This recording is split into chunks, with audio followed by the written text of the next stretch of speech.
stalkers! Hello interwebs and welcome back to Let's Play Phoenix Wright Trials and Tribulations. My name is SkiniMini.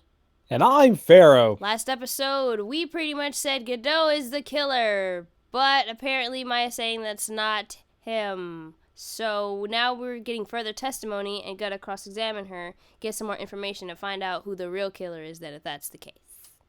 That sounds good. Alright, let's do this. Alright.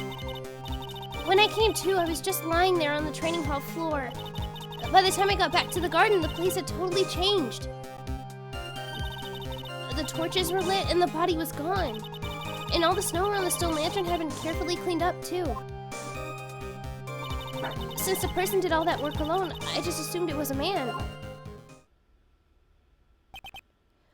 So it was after the crime took place that the witness came to think the killer was a man. Yes, that's right. I'm sorry, Your Honor. No need to apologize. It's as Mr. Godot said. You are utterly exhausted. It's only natural that you would be a little confused. Also, if you consider the situation you described, it doesn't seem too much of a stretch to assume the criminal was a man. Mr. Wright, proceed with your cross-examination. Alright, hold up. Wait a minute. Huh? I was just like, wait a minute. Oh. Okay, I want to go to... Where's the... Hold on. She said... No, by the time I got back, the place totally changed. The torches were lit, and the body was gone? How... Like, why... I want to know why the torches were lit. Let's press on that. The torches were lit? Yes, that's how I noticed that the whole scene had changed. I'm gonna say it was the killer who lit the torches. I mean, who else could it be? The killer probably lit them since it'd be impossible to do any cover-up work in the dark. However, if that's true, there's one thing that still bothers me. Why did the killer go to the effort of moving the body? That's true. It's hard to see. She's the killer. The only one who would gain anything from that would be the only person that was at the inner temple, Maya. Very well. Let's hear some more about the condition of the crime scene. Okay, well, all the snow around the stone lantern had been carefully cleaned up too. Let's press on that. So you're saying the killer cleaned up the snow? It did look really odd. The snow was removed in an unnatural-looking rectangular shape around the lantern. There was a lot of shovels around the inner temple, but they're all really heavy, way too heavy for me to use. An odd fellow indeed, this killer. Why on earth would anyone want to take snow away?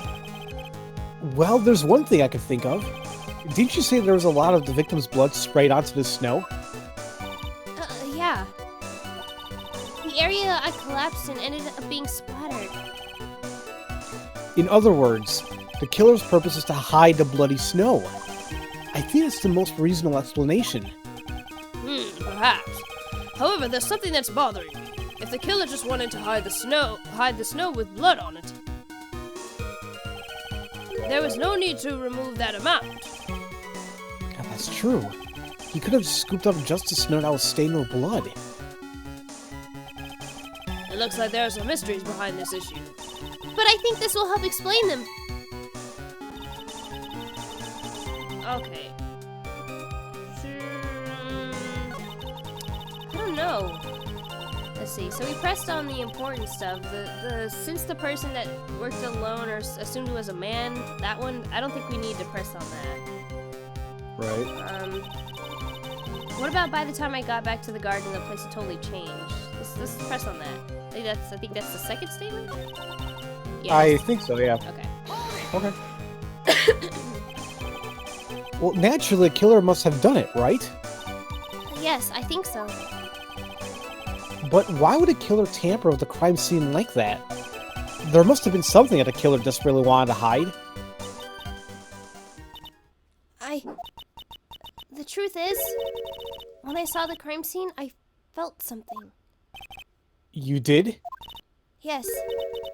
I felt like the killer was hiding the evidence for me. For my sake. What? Hiding it for you? Everyone knew that I was the only one at the inner temple that night. If Sister Bikini had come back and looked at the garden... She may have thought that you had done it. No, she definitely would have thought so.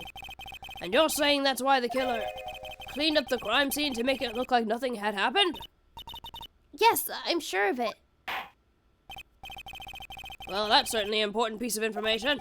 I want you to add that to your testimony. Yes, Your Honor. I think it was for my sake that the killer cleaned up the evidence of what had happened. But wait, he didn't clean up everything because, once again, the stone lantern, it has Maya written on it. Right, you would think, like, if the killer was doing this all for Maya, that's probably one of the most obvious things you want to clean up. Your name and bloody writing. Exactly, so present that mug.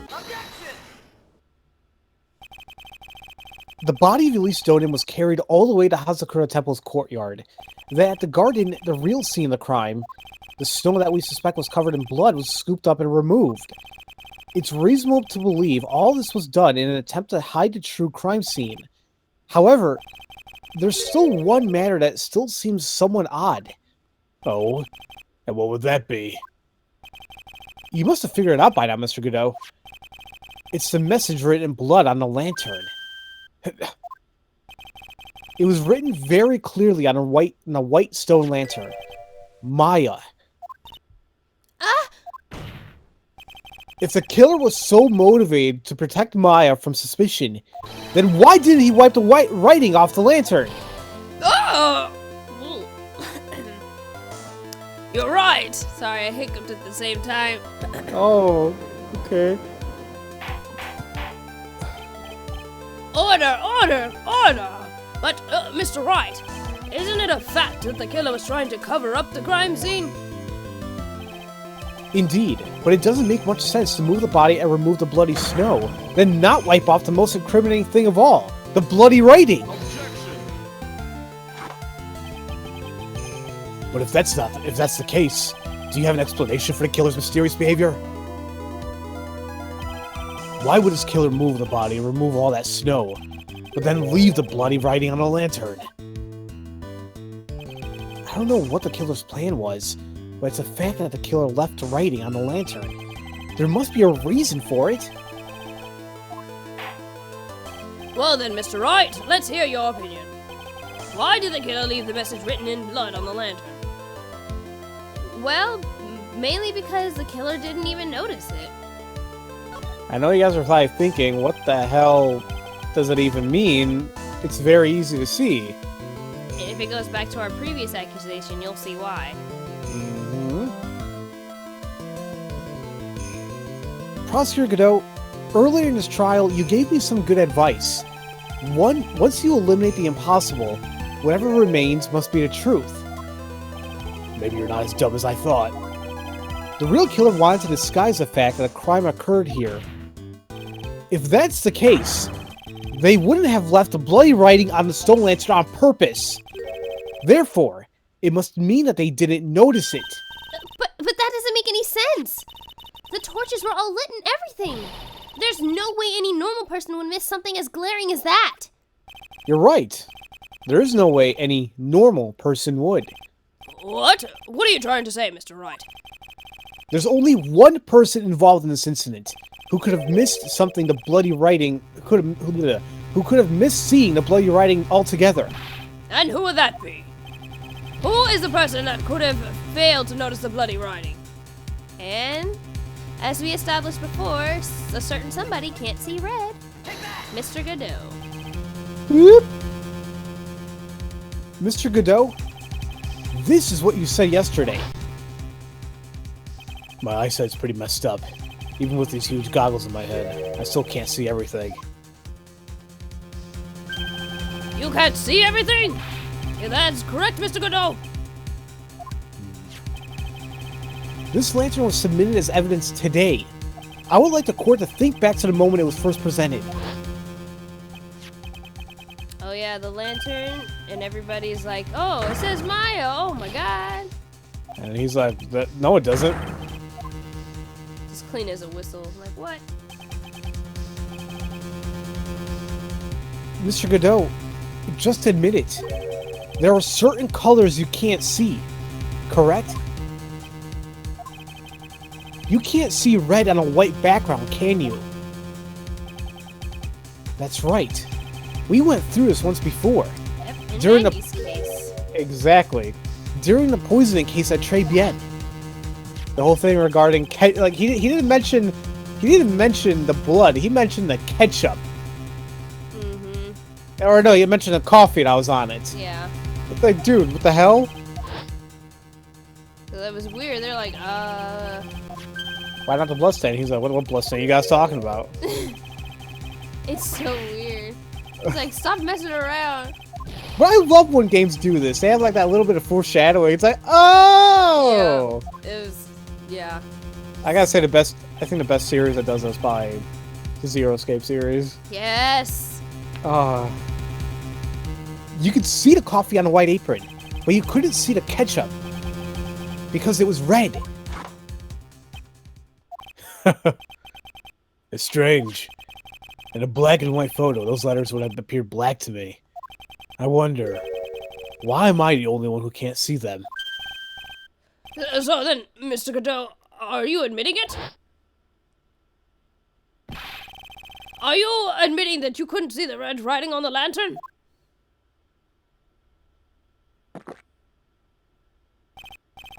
Hey, Gramps. Didn't you know? That's the reason why I don't drink red tea. Is that a thing? I don't know. Okay. I wasn't sure about it until now, but I just can't believe it. Prosecutor Godot is the murderer. But there's no going back now. I finally figured out the truth.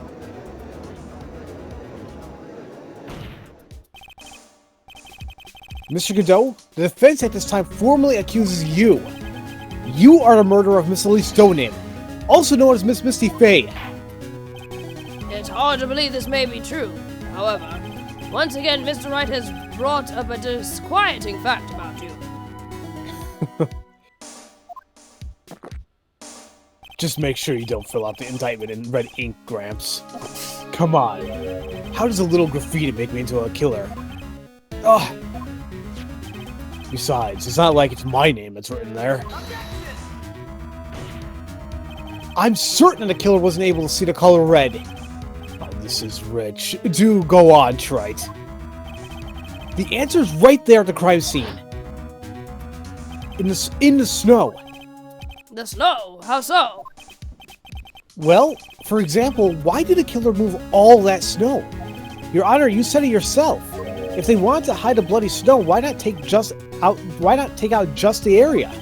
Yes, why didn't they take just that area? Ah! Could it be?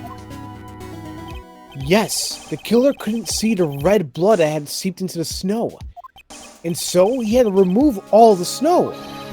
He couldn't be sure where the blood had landed, so he removed the entire area. Isn't it more likely the killer couldn't see the blood because it was dark? Were you saying something? I was gonna voice Godot for some reason. Sorry, I don't know why. Oh, that's okay. Not a chance. The torches were all lit. They would have been able to see fine.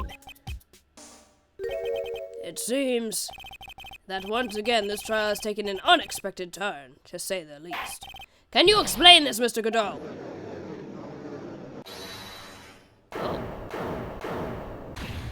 Maya? Maya! Wait! Just a minute! Maya! What is it, witness? Mr. Godot isn't the killer. After all, he didn't even come to the Inner Temple until 2 days after the murder took place. He didn't show up until after that old bridge got fixed up. Objection! Maya. You can't testify to something like that.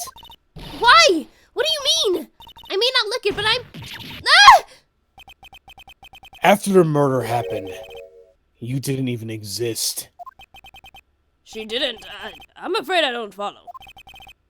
Are you senile, old man? We established this just a little while ago. After the murder, this witness was unconscious for a long time. Because she was channeling Dahlia Hawthorne. Oh, that's right. Please, Your Honor, let me add it to my testimony. Nick, please listen to me. Maya, do you plan to cover for Godot no matter what the cost? If that's the case, then I've got no choice. Your Honor, let's hear her testimony. If it means we're going to hear the whole truth, I say we should not silence her. Ha! Nicely done, Wright. Very well, let's hear the witness's testimony. Please tell us what happened at the Inner Temple after the murder. Yes, sir. After I woke up, I began channeling my spirit. Oh, I began channeling and my spirit left me, as it were. But that little girl was standing at the Inner Temple, too. Woo! Alright, so let's go ahead and just see if we get her testimony and talk about it, and then we may end the episode there. Okay. Alrighty. After the incident, Pearlie was also stuck on the Inner Temple side that night. The next morning, she looked around but couldn't find anyone. The next day, when the bridge was finally fixed, she was in the spare prep room. That's when Mr. Godot arrived at the Inner Temple for the first time. He found Pearlie first, and he cheered her right up. Who is this, Pearlie? That's my little cousin, Pearl Faye. So when did you hear about this? Oh, just a while ago, when I was in the medical office. I'm terribly sorry. But what you heard from someone else is simply not admissible as testimony. What? Come on! Pearlie would never tell a lie. She's always more honest. She's a way more honest person than I'll ever be. Real smart, Maya. You always know the best things to say when you're under oath. Ha! The prosecution has no objection. We believe the witness. Mr. Godot! Let's just move on to the cross-examination. If the defense has no objections. This is highly unusual, but, well, Mr. Wright? Let's get this cross-examination started. Oh, snap. So what does that mean we're gonna do?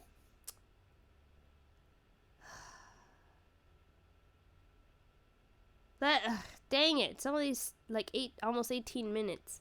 I know. Let's just cross-examine just a little bit. Just a little bit? Yeah. Alright, it's up to you. Alright, let's go. After the incident, alright, I want to press on the last statement about Pearlie. He's like, you found her? Alright, so let's get to the last, he found Pearlie first and cheered her right up, so press on that. He cheered her up? That's what Pearlie said. She said he was a very nice older gentleman. Thank you for looking after my cousin, Mr. Godot. And here I was thinking you were nothing more than a coffee addict. Huh. Cut it out. You're making me blush. This guy's really beginning to get on my nerves. In more ways than one. The truth is, there aren't that many places to look on the Inner Temple side. The policemen were all busy going over the garden with fine-tooth combs. So I decided to carry out an investigation in my own way. Godot style. What does that even mean? Yeah, it's like, what? I'm the same way. I like to hand down verdicts in my own way. Judge style. Maybe I should ask some questions. Phoenix style. Maybe y'all should shut up. Pharaoh-Style. I mean... Oh my god. Oh god. It's Future Skinny. Please name the episode Pharaoh-Style. Thank you. Alright. Oh my god. Is that gonna be like a new meme or song? Probably. Godot's investigation. We want some questions on that. What you find, brah? You said that you conducted an investigation of your own. Did you find anything? It looks like my investigation went about as well as yours, Trite. After all, I did miss the bloody writing on the lantern. Well, I didn't miss it, so speak for yourself, Goggles. Why not? I just imagine him being Kazooie right there. Oh, goggles. The only odd thing I discovered was the beauty of in the inner temple. Beauty? Misty Faye, naturally. Clad in her stunning Japanese garb, surrounded by the hue and aroma of Western tastes. Western tastes? Could he find a stranger way to describe gravy? So, from there, you headed for the prep room. Wait a sec. What did Godot just say now? I think I just found his proverbial weak point. There's only one thing of any importance here. Where was Godot when the murder was taking place? He must have already been at the Inner Temple when it happened. Otherwise, he couldn't have killed Elise Donan. Alright, so let's see. I want to go back because that actually does strike a chord. Where she says that's when Mr. Godot arrived at the Inner Temple for the first time. But that contradicts what he just said about the scroll. Because, what did he say? Something about Western tastes? So, what Western taste is he talking about? Oh, the gravy. Why would he mention taste on a scroll? So present them a hero. Mr. Godot, the first time you crossed Dusky Bridge and went into the Inner Temple was long before the murder took place. Why do you say that? Because he just made one fatal slip-up. The hanging scroll in Training Hall. Hanging scroll? But Mr. Godot is right. That scroll's just a picture of my mother. Maya, I know you know who it is, but here's something you didn't know. By the time the bridge had been repaired, 2 days after her murder, the hanging scroll in the Training Hall looked like this. What's that wonderfully delicious smell? The morning after the crime, someone covered it with gravy. Gravy? But why gravy, Nick? Because gravy was much more than a condiment to the culprit. Well, Mr. Godot, if you really hadn't seen a hanging scroll until after a murder, you wouldn't have had any way of knowing that it was Misty Faye. Wait a minute, Nick! Yes?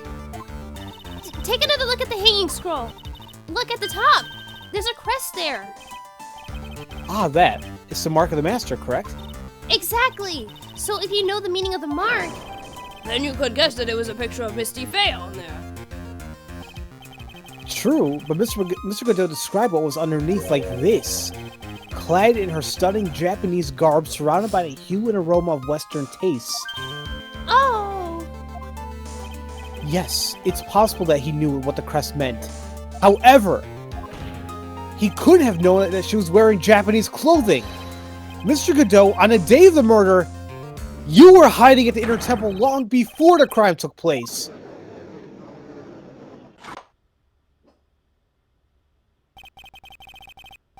Can I ask you just one little thing, Trite? What is it? This whole theory of yours, it all rests on a certain assumption. That I knew beforehand that a crime was going to be committed. That's right! Otherwise, there's no reason for him to sneak onto the crime scene. Of course Mr. Godot knew about the plan. Huh? What did you say?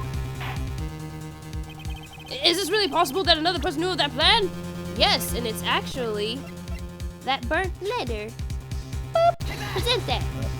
If I can find it. I got it. This crime was actually planned over a year ago.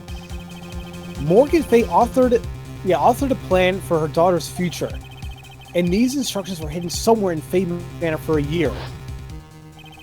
However, by the time Little Pearls found these instructions, they had already been unsealed.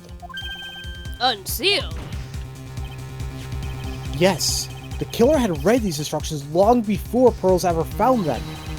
That's how he knew the crime was to take place at the Inner Temple. And you're saying this crafty killer is me? You bet I am. But you just said that the instructions were hidden.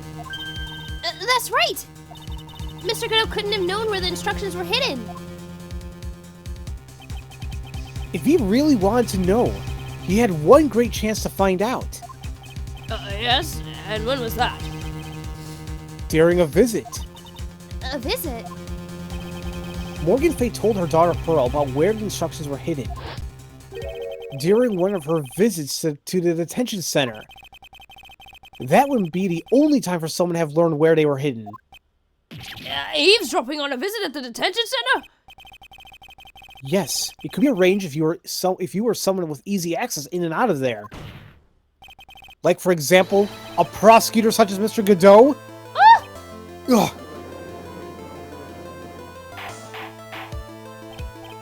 Order, order, order! Mr. Godot, you're under fire again! This murder could not have been carried out without prior knowledge. And you were the only one who could have acquired this information before the murder.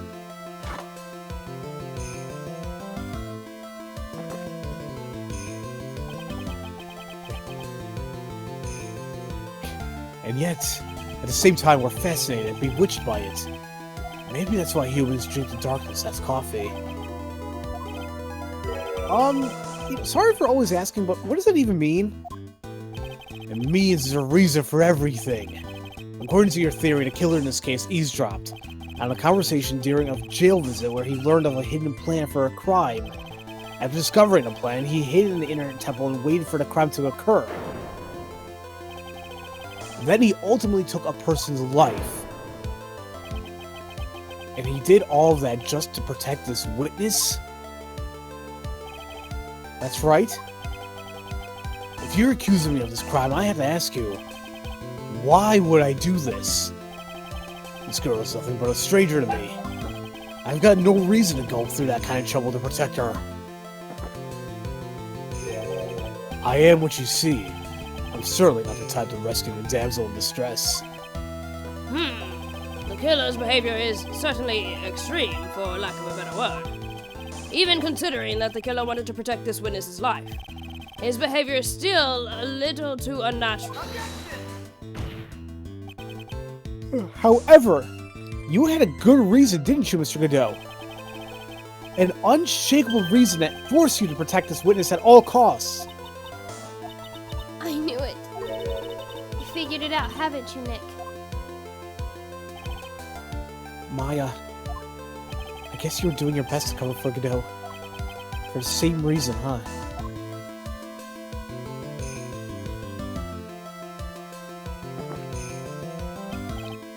Okay, Trite.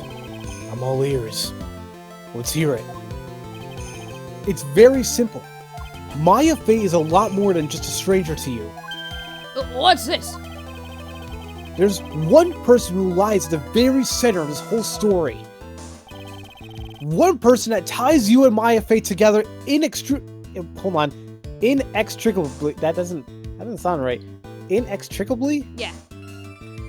That sounds odd, but I'll go with it. That's the way it's spelled. Yeah. So that. Alright. Yes. Who is this one person? Who is this person that ties this everything together? We'll find out in the next episode, you guys. Very good. Pharaoh-Style. Yeah. I forgot we were doing that still. Yeah, good job. So, in the next episode, we will finally end this trial and possibly this game. Maybe, I don't know, we'll see. Alright, thank you guys so very much for watching, and if no one's told you that they love you today, I do. Have a great day, everybody. Bye!